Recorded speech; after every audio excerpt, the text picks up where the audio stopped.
This week I've been dealing with street children and the issues they face whilst out on the street in the local town. And it's a difficult subject to talk about. These boys and girls are not only homeless and hungry, not only have no one to love them, nowhere to sleep, no food in their bellies, often covered in various different types of fungal infections and stuff because of lack of hygiene. Get involved with drugs, but unbelievably, there's even worse things happen to these boys and girls. This week I had to sit and listen to a child tell me that he had been raped by men in the town. It became such a frequent and regular occurrence that it was no longer abuse and rape to him, it was something that happens. So instead of them having to find him, he would go to where this was going on, to be abused. Because that was his physical contact in life, I guess. That was his routine. The young children who were hitting the streets, these men will then take younger boys to that boy whilst he does things to that child, and thus the vicious cycle continues. And the only way to stop the cycle is to take the children out. There's no need for these children to suffer like this. All they need is a place to go. If they had a place to go, somewhere safe where these men can't get to them, they wouldn't have this problem.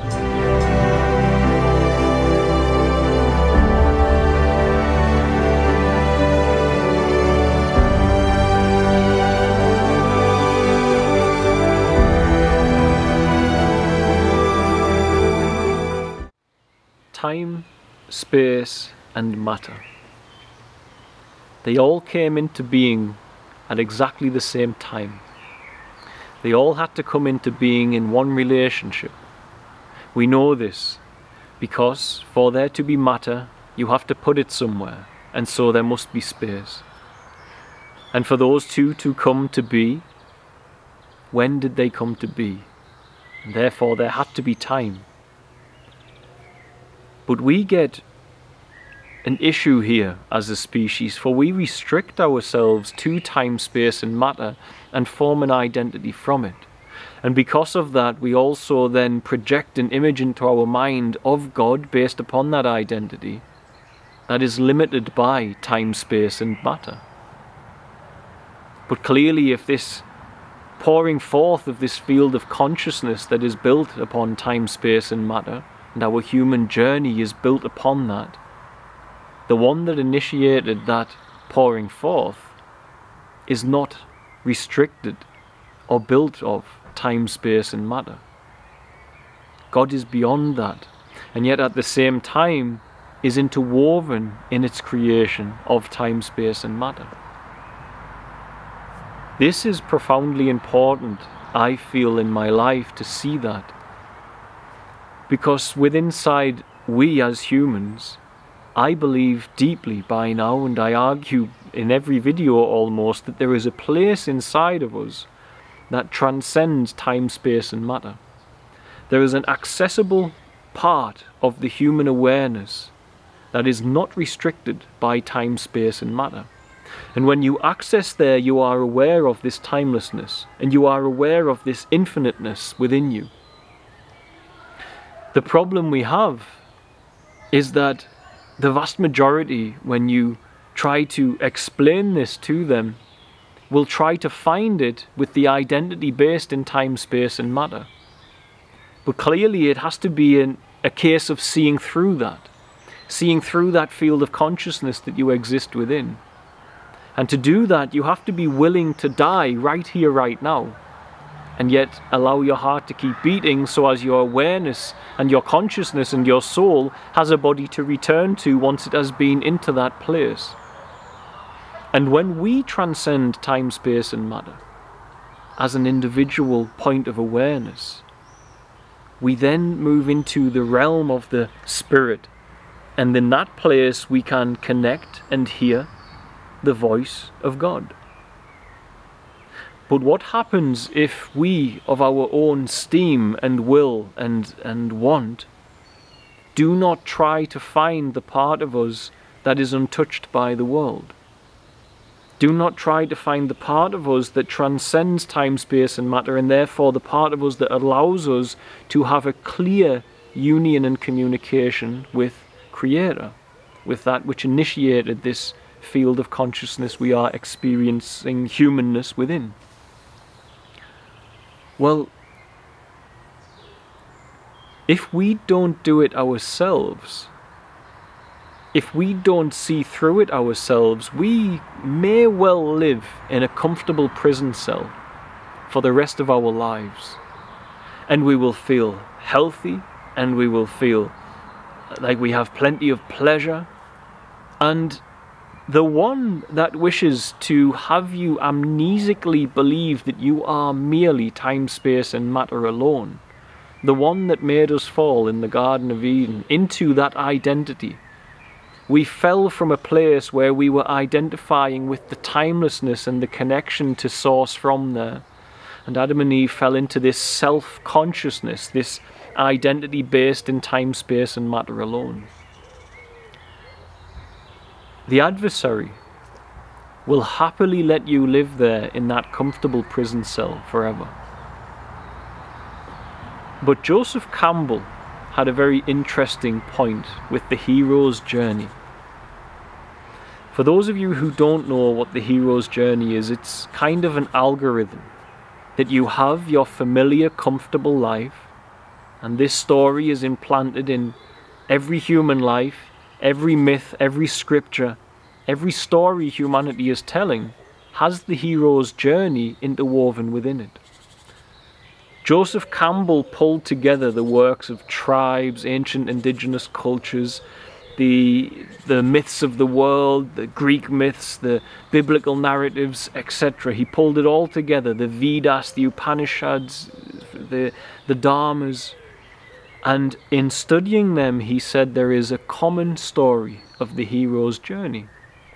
And that story, that algorithm for life, is that you have comfort and familiarity, and then something calls you into the wilderness, into the abyss, and there you face all of your challenges and your adventures and your demons, and at the end you will face a dragon, and this dragon must be overcome with everything you've learned on the adventure. And the dragon's body is built from scales that say thou shalt and thou shalt not, which is exactly the story between a righteous life and a life surrendered to the pursuit of worldly desire, surrendered to sin. It's a fight of thou shalt and thou shalt not. And when you have slain your dragon, you come back with a story to where you started, to your fellow man, to stimulate them into their own hero's journey.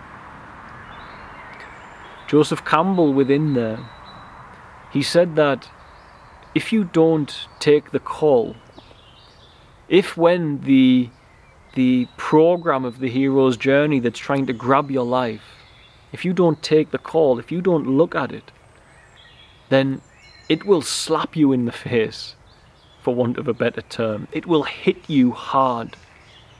And when it hits you hard, you can perceive that this program, this algorithm for bringing us into the hero's journey, therefore may not be loving.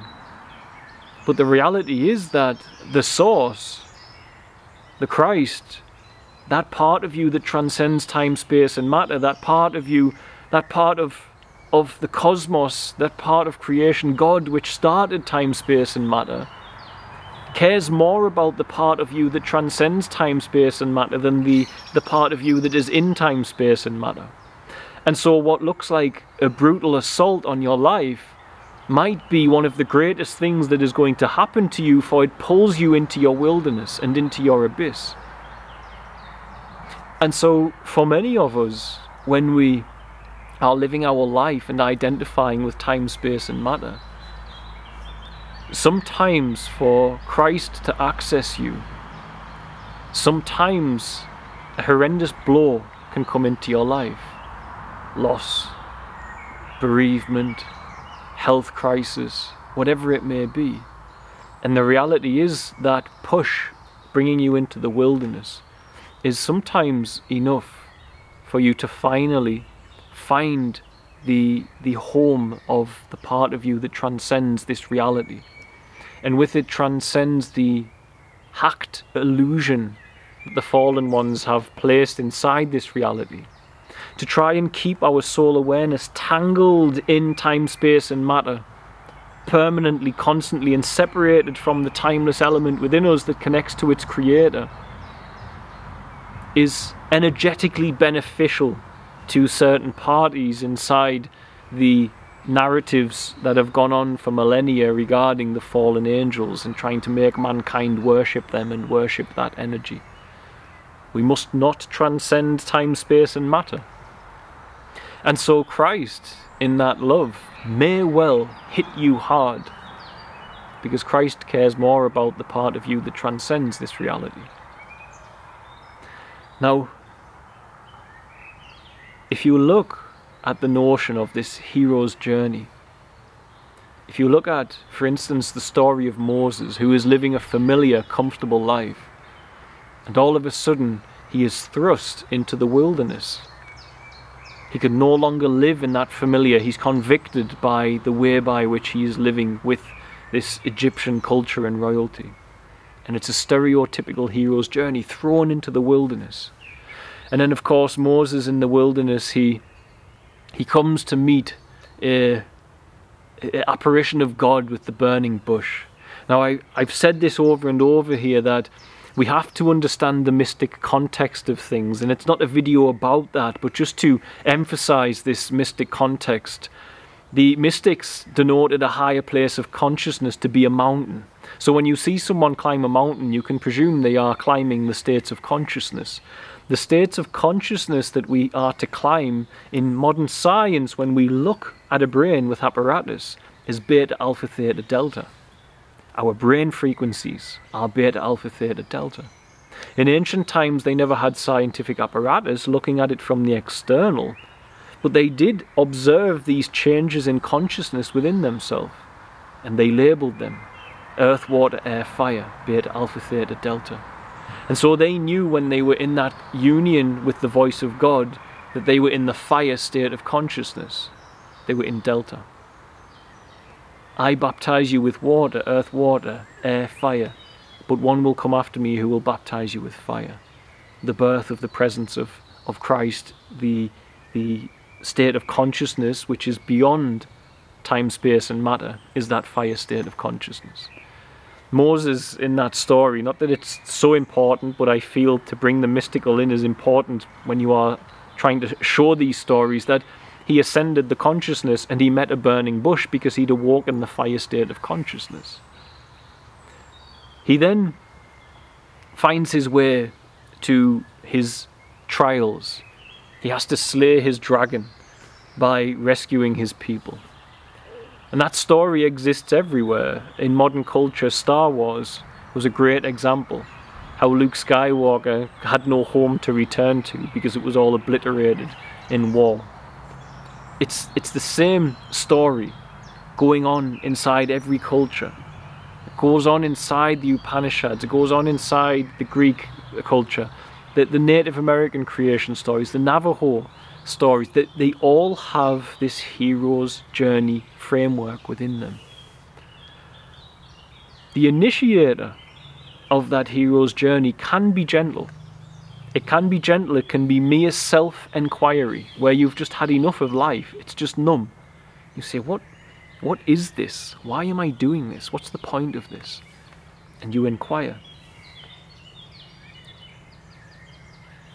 But don't be mistaken necessarily when something terrible comes and shakes the comfortable prison cell that you have gotten yourself into, that many of us have gotten ourselves into, perhaps a profound loss of some description. Don't necessarily be mistaken that this is always a negative thing, because it might be what is needed to bring down the part of you that is identifying with time, space and matter too heavily. And in identifying with it too heavily, you need to connect to that other place, the place that transcends it, for it is the root of where God is from, and that is where God will speak to you. And so if you are a multi-millionaire and you have immense comfort and luxury, and you're just engaging in pleasure and luxury every single day of your life, if God comes swooping in and takes it all off you, and places you in a darkness, in a struggle, and you don't have access to all of that, then don't necessarily make a presumption that this is the enemy, because it might be what you need. It might be what you need for the part of you that has true value to Christ, which is the part of you which is beyond time, space and matter, the part of you that has been brought into time, space and matter for the human experience. But the human experience is so alluring that some can really drag their soul into a very dangerous place, and before that happens, the hero's journey may commence. Now, it may also commence to simply make you grow, to give life flavour and meaning. In my own life, to be personal with the hero's journey, now, this is a term from Joseph Campbell. I am not calling myself a hero, but I want to be the hero of my own life, and you should want to be the hero of your life. In my own life, I have three which I perceive significant expressions of this algorithm, of this hero's journey manifesting. Many years ago, not to bore you with details of the past which we've gone over many times here, I was living a different life. I was engaged in drugs and crime, and I was numb. I had my worldly desires and I felt imprisoned, entombed. I didn't feel free at all, for all I'd been raised in a culture that told me that would give me freedom and joy and happiness. It did not. And it was enough that I peered through the illusion and I actually hurt someone. This was what triggered my first hero's journey. Someone I love, someone I cared for, I betrayed them. And I could not forgive myself for what I'd done, and the part of me that betrayed them, I had no control over. But the part of me that loathed that I'd betrayed them was still present and aware, and I said to myself, that part of me that knows I should not have done that, I want it to be in control, and this other part was, how do I stop that? That was the initial thing that happened in my life. That resulted in an inward journey to try and find how that works. And this brokenness I was in resulted in me being called into my own literal wilderness as a man. I wound up getting into meditation, prayer, fasting, and I spent 1.5 years alone in nature, in wilderness, not 100% alone. I would still come back to society for food, but 95% of my time I was in isolation in nature. And I was truly in my wilderness, and in that time I did my 40-day water fast, and there this great love and joy was born in my life. And I came back to my friends and family and told them what I'd found on this adventure. My dragon, thou shalt not, was all of the bad habits that my body had and my mind had. Its addictions to drugs and behaviours, its comfort with saying whatever it wanted to get its own way. This was all my dragon. These were my thou shalt not. And my thou shalts were these new behaviours I had to bring forward. And fasting was that final blow with the sword to overcome my dragon on that adventure. And then it was a friend who came to me and said, you need to get out of your monastery. And this threw me forward into my next hero's journey in my own life. My next wilderness was a foreign land. My first wilderness was very familiar land, but internally it was a very foreign land. And now I was in the world. And I was in an adventure in the world whilst connected to that inner place. That inner place of that I had found within that first hero's journey, that presence of God. And so that second one, of course, was my call to Africa. And this resulted in a lot of trials and hardships, and I had to overcome my issues with trusting my fellow man, which many of you don't know about, and I had to be able to find within myself the ability to love profoundly difficult children who were giving no reason to love them. I had to find a way in a culture which is filled with a lot of corruption and struggle and alien to everything I know. And this resulted in us building the village and helping all of those children. But I then found myself in comfort, familiarity. The algorithm started again. I thought to myself, I will live in this children's village until I'm grey and old. We'll just keep helping children. I was very peaceful. I was very comfortable. But my mind had done something. It had built a spiritual ego. It formed a new identity. A new identity separated from the supernatural presence which had led me there to begin with. And this became a new dragon.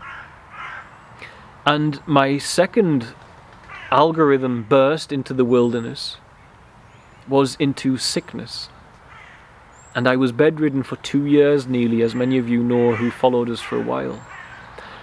And in that time, I had now gone through in my first adventure, my first hero's call in my own life, becoming the hero of my own life. I overcame this part of my mind which was separating me from the will and the love of God and the conditioner of God's love.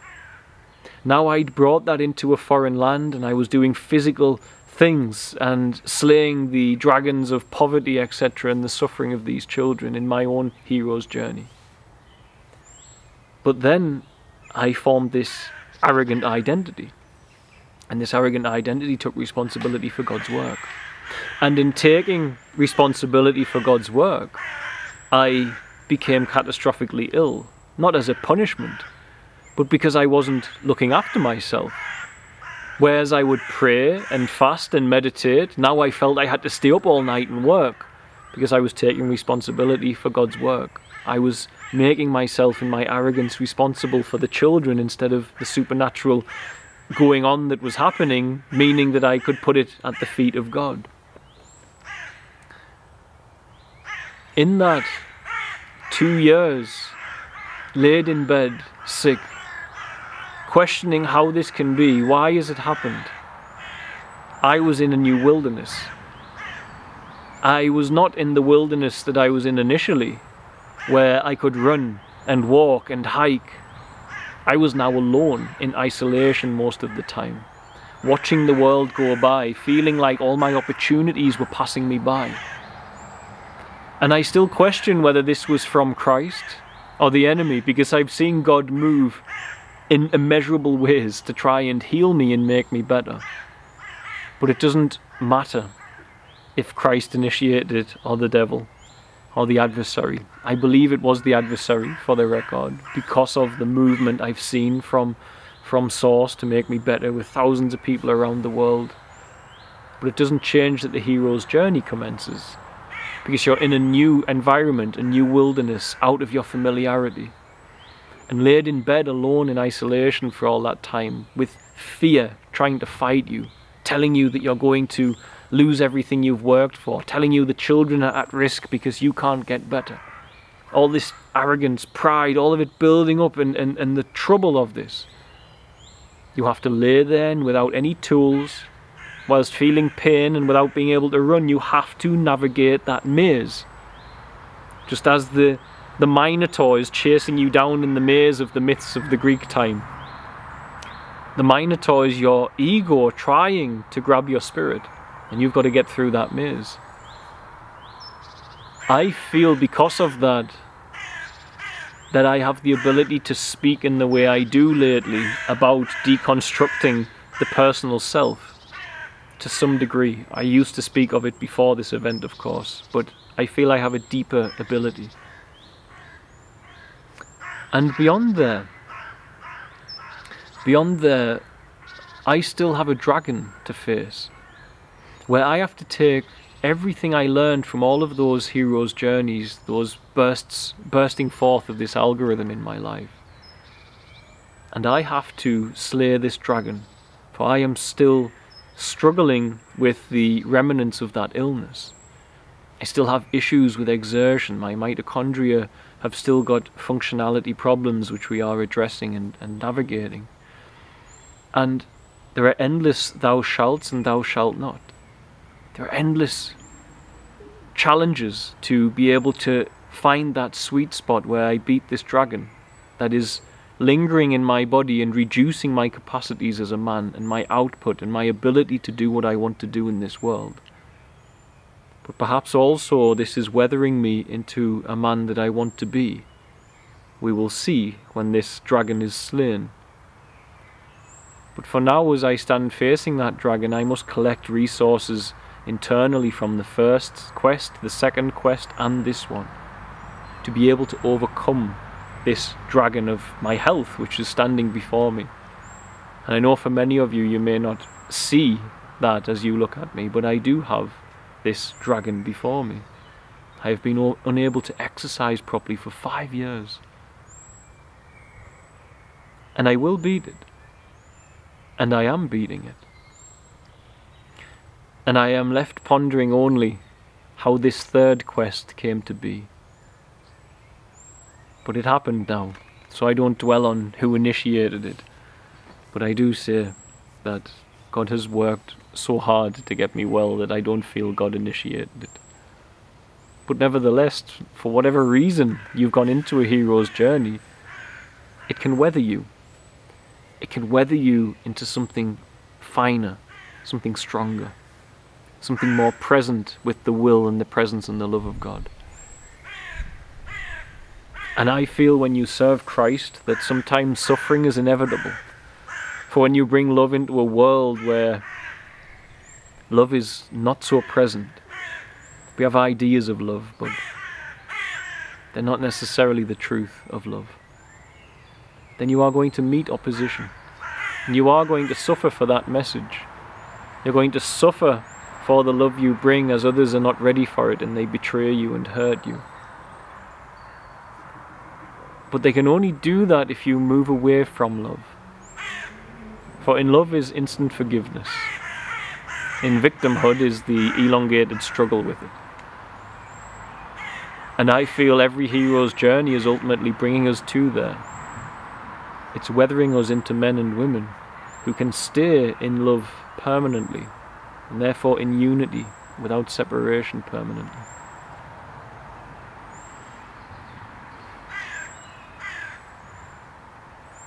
And the algorithm of the hero's journey may well be God's last resort, especially when it seems brutal and unfair, to try and grab the part of you which transcends time, space and matter, out of your imprisonment to time, space and matter, out of your enslavement to time, space and matter, and into the truth of what you are, and then back into that time, space and matter, to make time, space and matter as beautiful as it was supposed to be before we fell.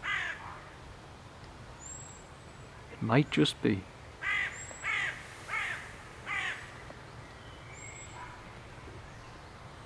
So I will leave it there, I feel. We are all on our own hero's journey. It doesn't have to be a foreign land. Your wilderness can be at home, can be internal. But if it's knocking on the door and you're not answering, or if the phone is ringing and you're not picking up the call, sometimes be prepared to be hit by a cosmic bus. Because Christ needs you to wake up. And if he can do that with a cosmic bus,